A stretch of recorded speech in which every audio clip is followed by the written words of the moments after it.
Last night, my spouse and I found ourselves in a quiet conflict.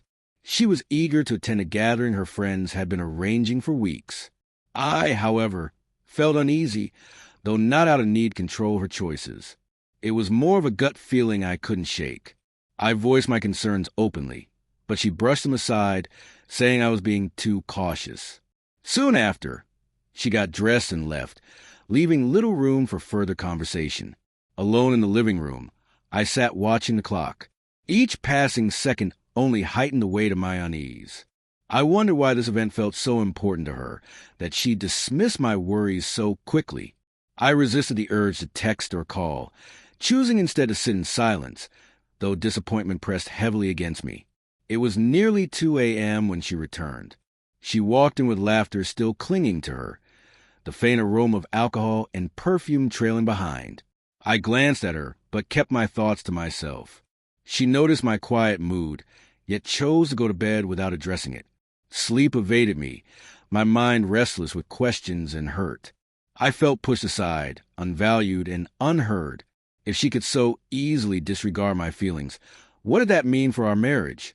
Still, I stayed silent. My quiet carried the weight of my disappointment more than words ever could. When morning came, I expected her to act as though nothing had happened. To my surprise, she was already awake, making breakfast. I sat at the table watching her, still saying nothing. She seemed tired, perhaps regretful. When she finally sat down, her eyes avoided mine. In a soft, trembling voice, she admitted she had been careless. She said that at the time, the party had felt important, but ignoring my concerns was wrong, even surrounded by friends and music. She confessed she felt an emptiness, weighed down by guilt for hurting me. I let her speak without interruption. She went beyond apologizing for that night. She admitted she hadn't been listening to me fully in our relationship. Her words were raw, filled with sincerity. For a moment, I saw a vulnerability in her that I hadn't seen in a long while. I didn't forgive her right away. Instead, I reminded her that true respect in a marriage is shown in actions, not just words. To honor one another means to listen, even in disagreement. Tears welled in her eyes as she promised to put our partnership first. It was then she seemed to truly understand that my silence wasn't rooted in anger, but in deep hurt.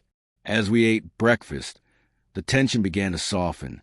It wasn't full resolution, but it was a step forward. In the days that followed, she showed effort, inviting me into her decisions, asking my perspective, making sure we moved as a team. It wasn't about controlling her, but about creating balance and mutual respect. Looking back, that night could have driven a wedge between us. Instead, it became a turning point.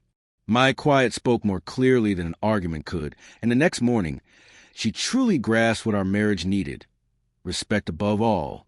We chose conversation over conflict, reconciliation over resentment.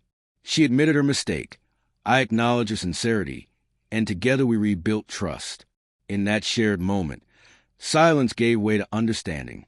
What could have become distance became closeness, strengthening our bond more than before.